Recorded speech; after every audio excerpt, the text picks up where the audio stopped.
Hi, my name is Dirk Miller. This week's question is about, are you being comfortable speaking in a public setting, and why are you or why are you not? I can go both ways. Yes, I'm comfortable speaking in some settings, but at the same time, I'm also not in some other settings. Some of the settings I am comfortable speaking in is when I'm doing a good presentation, or when I'm speaking in a very small group or very large group. When I'm doing a group presentation, it's mostly just having that security of knowing that somebody else is there that can either take some of the attention away, so it's not directly on me and what I actually say or do, or if I mess up at all, but also that they can step in if I do start messing up.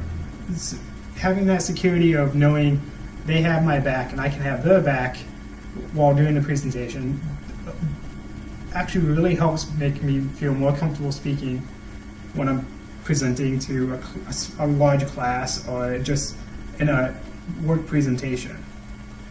At the same time, I'm also very good at speaking in small groups of one-on-one to like one-on-5, or very large groups where I'm sitting on a stage, there's a bunch of lights on me, and you can't really see the audience, but there may be 10,000, 20,000 people in front of you.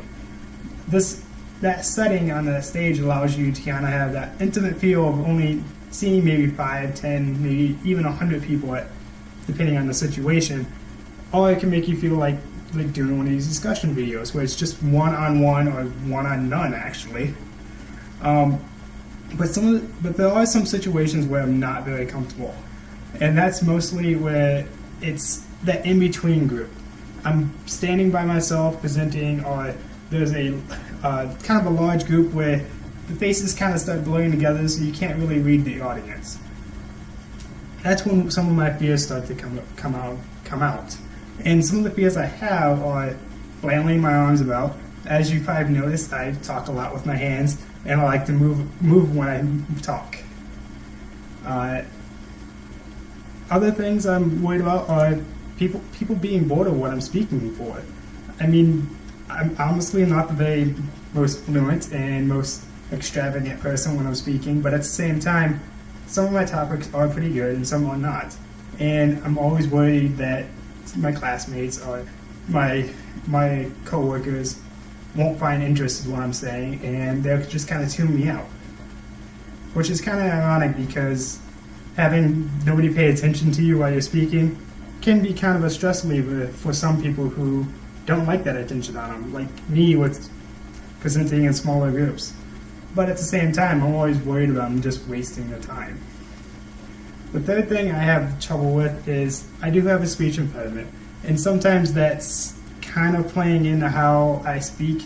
Some people might see me as slurring my words or not understanding me, or I speak too softly because I feel like I'm shouting it sometimes, but other times I'm actually speaking very quietly. And that is kind of a very difficult situation for me because I'm very self-conscious of how I speak. I've had this speech impediment since I was a young child, and it's always played an effect on when I do speeches. So kind of to wrap up, I do have trouble speaking in some situations, but I also can speak publicly if it's a very large group or if it's more of an intimate group with just 5 or so people. But at the same time, I do have my normal fears of not speaking correctly, not being able to enunciate my words, or that people feel like I'm wasting their time, or just, flailing my arms and people think I'm maybe dancing on the stage when I'm actually trying to speak on a very serious topic. But thank you for your time.